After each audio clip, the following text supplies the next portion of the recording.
Laser హెమరాయిడోపెక్సీ అంటాం దీని surgery పేరు. ఈ లేజర్ హెమరాయిడోపెక్సీలో మనం ఏం చేస్తామంటే పైల్స్ని ఎటువంటి డిస్టర్బ్ చేయం.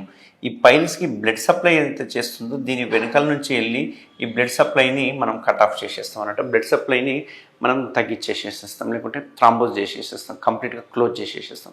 దీనివల్ల ఆటోమేటిక్గా పైల్స్ అనేవి ష్రింక్ అవ్వడం స్టార్ట్ అవుతుంటాయి. అందుకే ఓపెన్ టెక్నిక్లో అయితే కనుక సర్జరీ చేసినప్పుడు ఏదైనా ముద్ద చూపించడానికి ఉంటుంది పేషెంట్స్కి.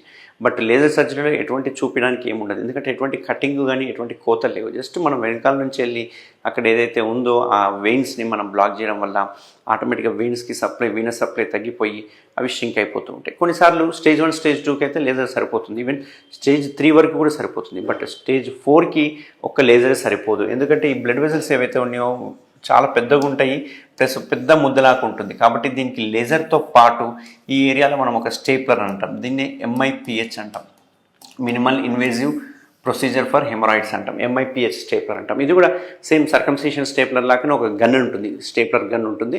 దాన్ని మనము డెంటేట్ లైన్ దగ్గర వేసేస్తుంటాం, డెంటేట్ లైన్ పైన వేస్తుంటాం అన్నట్టు. దానివల్ల ఏముందంటే ఆ బ్లడ్ సప్లై అనేది తగ్గిపోతూ ఉంటుంది. ఇది కంప్లీట్ పెయిన్లెస్. చాలామంది ఏమనుకుంటారంటే స్టేప్లర్ అంటే ఏవో పిన్నులు కొడతారు, పిన్నులు అంటే పెయిన్ఫుల్ ఏమో అనుకుంటారు. బట్ ఇది డెంటేట్ లైన్కి పైన అంటే ఒక లైన్ ఉంటుంది, ఆ లైన్కి పైన వేస్తాం కాబట్టి కంప్లీట్ పెయిన్లెస్ ట్రీట్మెంట్ అన్నట్టు. దీనివల్ల ఏమవుతుందంటే ఈ బ్లడ్ సప్లై దీనికి తగ్గిపోయి ఈవెన్ ఓసారి grade 3 grade 4 piles, internal piles కూడా మనము ముద్దలాగా తీసేయడం జరుగుతుంది.